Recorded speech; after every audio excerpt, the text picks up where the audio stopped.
नमस्कार दोस्तों। इस ट्यूटोरियल में हम लोग ये सीखने वाले हैं कि किसी फ्लटर एंड्रॉयड ऐप में जेस्चर डिटेक्टर को कैसे इंप्लीमेंट करना है। तो चलिए प्रोजेक्ट स्ट्रक्चर देखते हैं। यहाँ पे लिब्स फोल्डर में हमारे पास एक मेन डॉट डाट फाइल, इसे आपको ओपन करना है। यहाँ पे इंपोर्ट्स, सबसे पहले ये मेन फंक्शन कॉल होगा जिसके अंदर हम हमारा एक ऐप जिसका नाम है माई ऐप क्रिएट करेंगे। ये रहा माई ऐप क्लास, जो कि एक्सटेंड करता है एक स्टेटलेस विजेट को। जिससे क्या होगा कि इस क्लास के अंदर जो भी चीजें हम लोग डिजाइन करेंगे, उनकी स्टेट आगे जाके हम लोग मॉडिफाई नहीं कर सकते। ओके, उनकी स्टेट जो है वो स्टैटिक होगी। तो ऐसी कौन कौन सी चीजें हम लोग यहाँ पे डिजाइन करने वाले हैं। यहाँ पे एक बिल्ड फंक्शन है जिसके अंदर हम लोग एक मटेरियल ऐप क्रिएट करेंगे। इसके कुछ एट्रीब्यूट्स हैं जैसे कि टाइटल, थीम, ये सब सेट करेंगे। इस मटेरियल ऐप का होम पेज कौन सा होगा ये भी हम लोग यहाँ पे सेट करेंगे। तो देखिए माय होम पेज क्लास, ये इस ऐप का होम पेज होगा। और यहाँ इस क्लास के कंस्ट्रक्टर में हम लोग ये एक टाइटल एट्रीब्यूट सेट पास कर रहे हैं, जिसमें ये टाइटल हम लोग सेंड कर रहे हैं। ओके, तो ये माय होम पेज क्लास यहाँ पे लिखा हुआ है। जरा माय होम पेज क्लास जो एक्सटेंड करता है स्टेटफुल विजेट को। जिससे क्या होगा कि इस क्लास में जो भी चीजें हम लोग डिजाइन करेंगे, उनकी स्टेट आगे जाके हम लोग मॉडिफाई कर सकते हैं। ओके, तो यहाँ पे इस क्लास का एक स्टेट क्लास हमने क्रिएट किया है जिसका नाम है underscore my home page state. Okay, ये रहा वो underscore my home page state class. यहाँ पे एक्चुअली हम हमारा ऐप का यूआई जो है उसे क्रिएट करेंगे। सबसे पहले बिल्ड फंक्शन कॉल होता है जिसके अंदर हम स्कैफोल्ड विजेट को क्रिएट करते हैं। स्कैफोल्ड विजेट मतलब बेस। ओके, जैसे कोई बिल्डिंग बनाने से पहले हम लोग उसका बेस क्रिएट करते हैं, वैसे ही बाकी यूआई क्रिएट करने से पहले हम लोग स्कैफोल्ड यूआई को क्रिएट करते हैं और उसके ऊपर बाकी सारा यूआई हम लोग क्रिएट करेंगे। ये हो गया हमारा बेस। और इस स्कैफोल्ड विजेट के दो इंपॉर्टेंट एट्रीब्यूट्स हैं, एक है ऐप बार और एक है बॉडी। ऐप बार मतलब हमारे पेज का टूल बार। ओके, तो यहाँ पे हम लोग ऐप बार विजेट का यूज करते हैं। यहाँ पे हम लोग टूल बार का बैकग्राउंड कलर मेंशन करते हैं।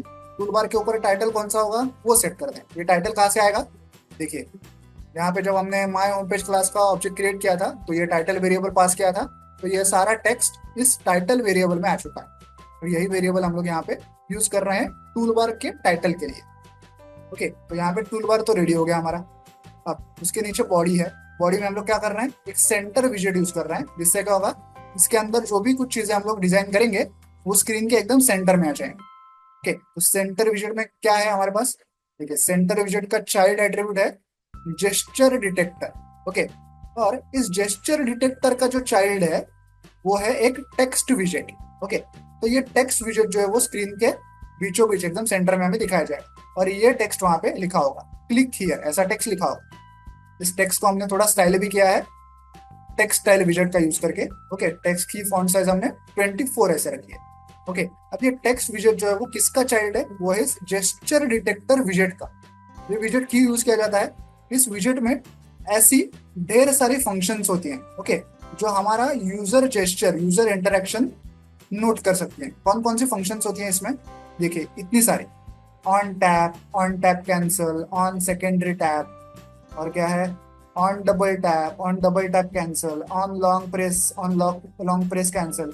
ऐसे अलग अलग यूजर इंटरेक्शन वाली, यूजर जेस्चर वाली फंक्शंस यहाँ इस विजेट के अंदर होती हैं। ओके, तो इसमें से कुछ फंक्शंस हम लोग अभी देखने वाले हैं। तो देखिए इसका चाइल्ड कौन है, ये टेक्स्ट विजेट है। ओके, तो इस टेक्स्ट विजेट के ऊपर जब यूजर कोई इंटरेक्शन करेगा, कोई जेस्चर करेगा, तो ये जेस्चर डिटेक्टर उसे कैच कर लेगा। फॉर एग्जाम्पल, अगर यूजर ने इस क्लिक हियर वर्ड के ऊपर टैप कर दिया, क्लिक कर दिया, तो ये ऑन टैप फंक्शन कॉल होगा। इसमें हम लोग लॉक कैट के अंदर ऐसा लॉक प्रिंट करने वाले हैं। अगर इस टेक्स्ट के ऊपर यूजर ने 2 बार टैप किया तो ये on double tap function call होगा। उसमें भी हम लोग लॉक कैट के अंदर ऐसा टेक्स्ट शो करेंगे। अगर इस टेक्स्ट के ऊपर यूजर ने लॉन्ग प्रेस कर दिया, लॉन्ग क्लिक कर दिया, तो ये on long press function call होगा। इसमें भी हम लोग लॉक कैट के अंदर ऐसा टेक्स्ट प्रिंट करेंगे। वैसे ढेर सारे फंक्शंस हैं जो आप ट्राई करके देख सकते हैं कि वो कैसी कैसी वर्क करती हैं। ये 3 इंपॉर्टेंट फंक्शंस हैं जो हम लोग ट्राई करके इसमें चेक करने वाले हैं। ओके, तो आई होप आप ये सिंपल सा कोड समझ गए होंगे। चलिए इस ऐप को मोबाइल डिवाइस पर रन करके इसे प्रैक्टिकली चेक करते हैं। तो ऐप जो है मोबाइल डिवाइस पर रन हो चुका है। आप देख पा रहे होंगे स्क्रीन के बीचों बीच क्लिक हियर ऐसा टेक्स्ट लिखा हुआ है। अब अगर मैं इस टेक्स्ट के साथ कुछ इंटरेक्शन करूं, जेस्चर करूं, तो क्या होगा, लॉक कैट के अंदर वो जो हमारे लॉक्स थे वो प्रिंट हो जाएंगे। लॉक कहाँ से चेक करना है, देखिए एंड्रॉइड स्टूडियो में यहाँ पे लेफ्ट साइड में ये जो मेन्यू आइटम्स हैं, इसमें ये जो ट्रायंगल वाला आइटम है जिसके ऊपर रन ऐसा लिखा हुआ है, इसको आपको क्लिक करना है। यहाँ पे आपके लॉग्स जो है वो प्रिंट हो जाएंगे। अब देखिए मैं क्लिक हियर इसको ना एक बार क्लिक करता हूँ। ओके, तो यहाँ पे देखिए ऑन टैप ऐसा लॉग प्रिंट हो गया। ओके, अब मैं इसको दो बार टैप करता हूँ, दो बार क्लिक करता हूँ, तो देखिए ऑन डबल टैप ऐसा लॉग प्रिंट हो गया। अब मैं इसको लॉन्ग प्रेस करूंगा, तो देखिए ऑन लॉन्ग प्रेस ऐसा लॉग जो है वो प्रिंट हो गया। ये सब कैसे हुआ, क्योंकि हमने जेस्चर डिटेक्टर विजेट का यूज हमारे ऐप में किया है। आई होप आप ये पूरा कोड समझ गए होंगे। वीडियो में दिखाए गए इस कोड को डाउनलोड करने की लिंक मैंने वीडियो के नीचे डिस्क्रिप्शन बॉक्स में दे दिया, आप चाहें तो वहां से कोड डाउनलोड कर सकते हैं। वीडियो को एंड तक देखने के लिए धन्यवाद, थैंक यू।